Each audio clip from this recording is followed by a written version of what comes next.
Hi students, I wanted to stop in and kind of give you an idea of how to do the final revision and also how to download your Google Doc into Microsoft Word and save it and upload it into the course.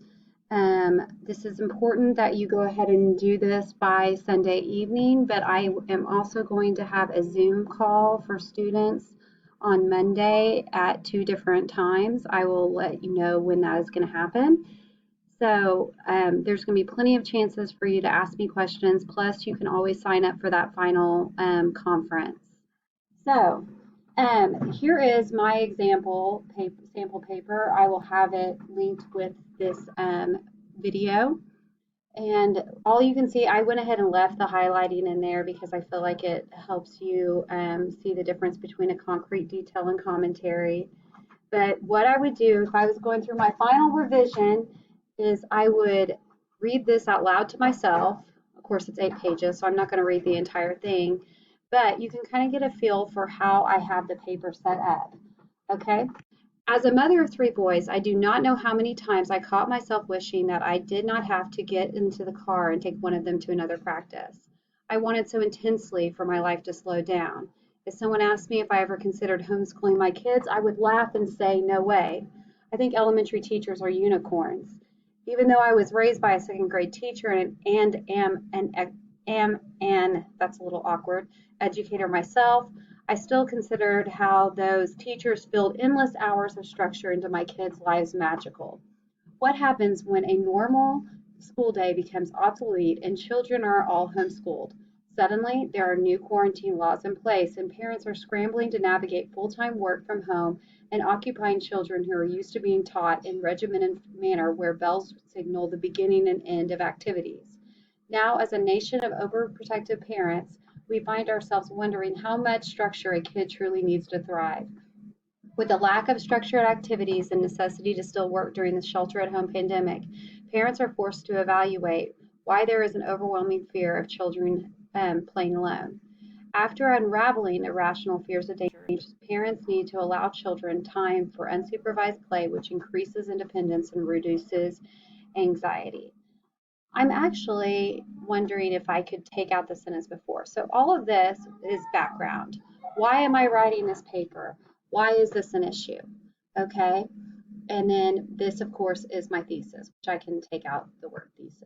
If you want to highlight your thesis yellow, that'd be great, just so that I can go ahead and see what you're specifically thinking. This is my thesis, because if it's, I mean, it should stand out.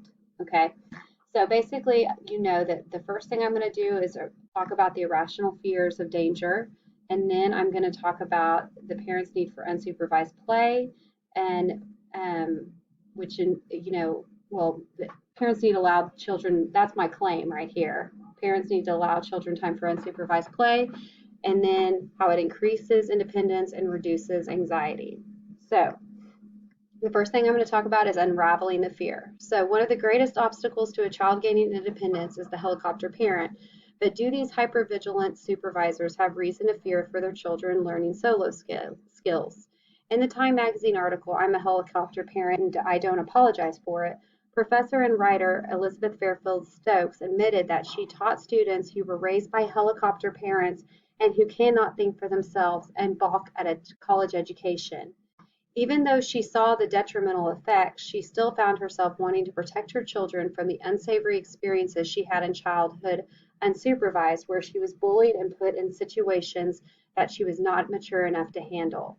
Okay, so right here, I'm setting up the article.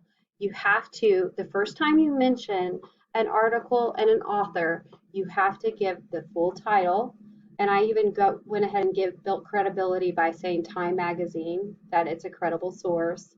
I'm a helicopter parent and I don't apologize for it. And then I tell you why she's credible, because she's a professor and a writer. And then I give her full name. The next time I mention her, I refer to her as Stokes. If you go down here, you will see it says Stokes said, helicopter parents may seem on the onset to be supremely selfish. Now notice, it's over 40 words, so this became a block quote. I indented over, and so that there was this alignment. And then my commentary is not indented, so that shows that this goes with this actual quote here. Okay, so I give a quote, which is my concrete detail in orange, and then I explain what that quote means, and then I explain how that backs up my point. So, and again, I'm talking to that parent. I'm arguing against that helicopter parent mentality, and I'm sorry, but I'm building that fact that I have understanding of her.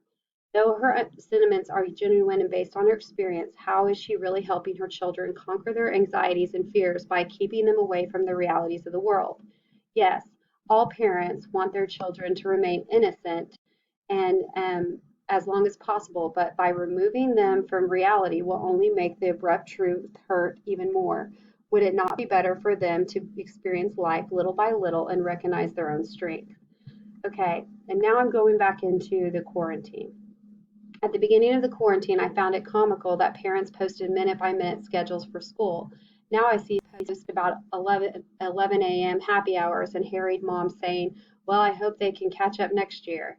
Is it not true that parents today are overworked and wish the world could be like it was when they were young? Okay, now I'm bringing in another source.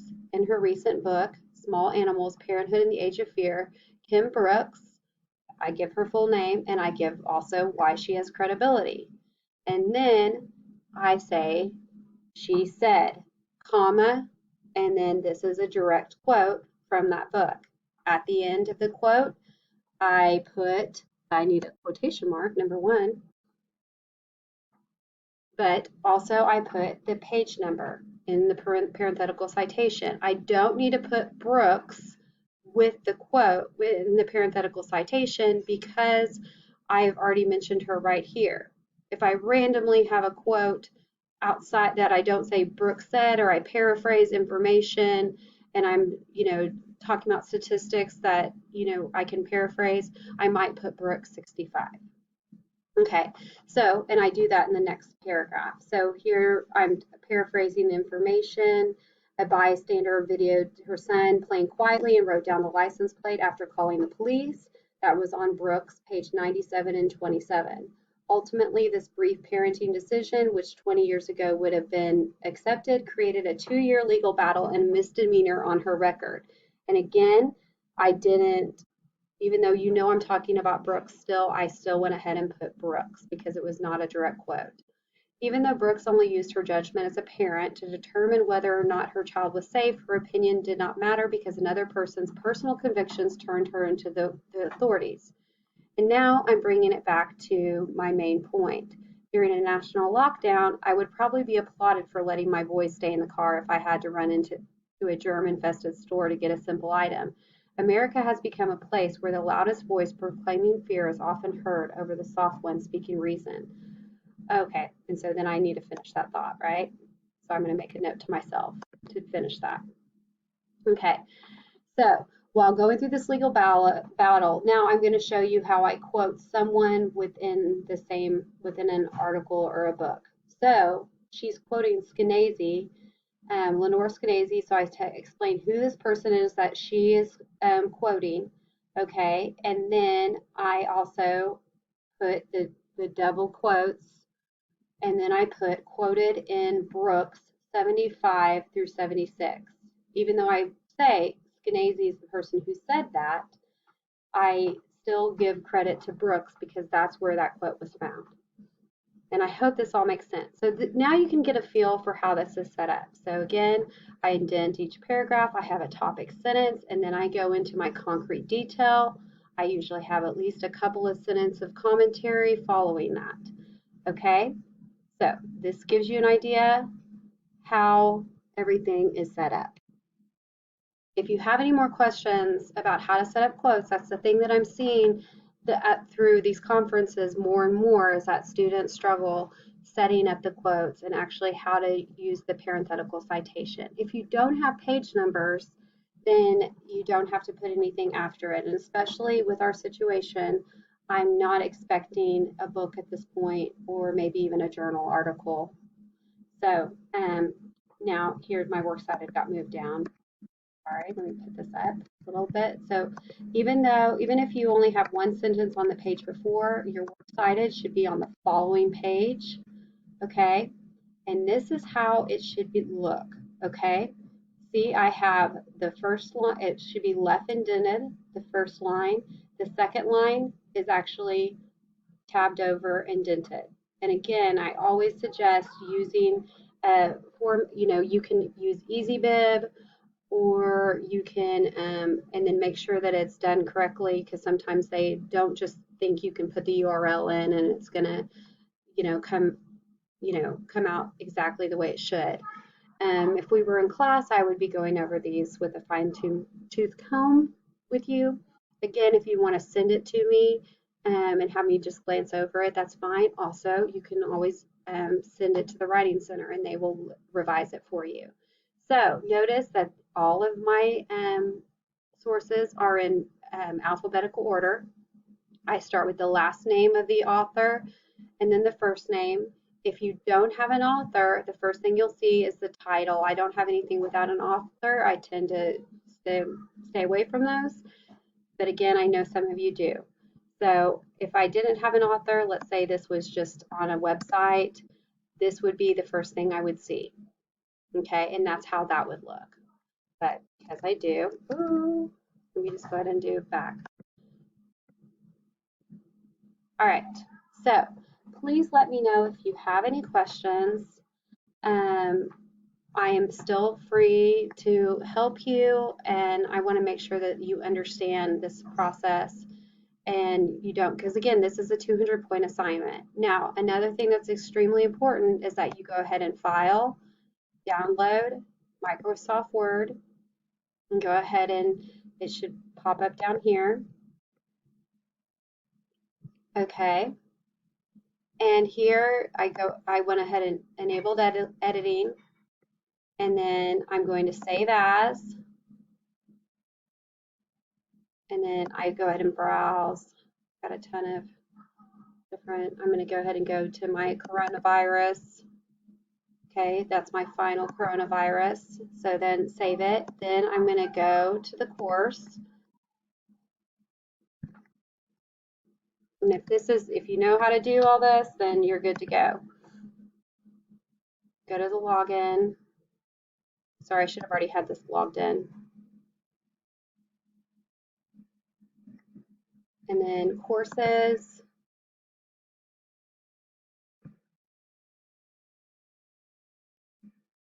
Okay, go to assignments. And this is in week 15. And then go ahead to the argumentative final draft, submit here.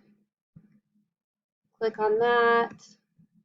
Browse my computer, and also make sure, go ahead and, there it is. Okay, open. And I'm not in student view, so you can't see what it will look like. It doesn't show, but I make sure that I submitted it to the plagiarism. I click that little box, and sometimes if I was in student mode, it would let you, its submission from previewed assignment is not saved. So basically, if I was in it, it would make sense.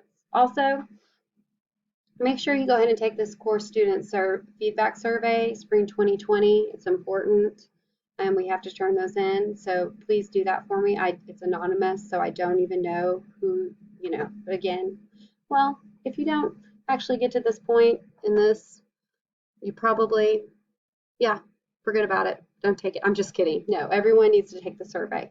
So, all right, next thing I want to show you is basically, in the assignments, I'm going to go to the final week and just remind you that set up a conference with Google Docs.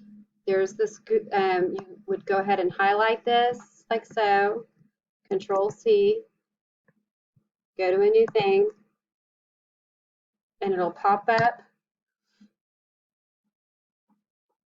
Okay, and go ahead and pick a date and time if you want me to actually grade with you on this. So, I mean, if you want me to call you, or you will call me You'll call my Google phone, or you can set up a Zoom appointment, like you can see one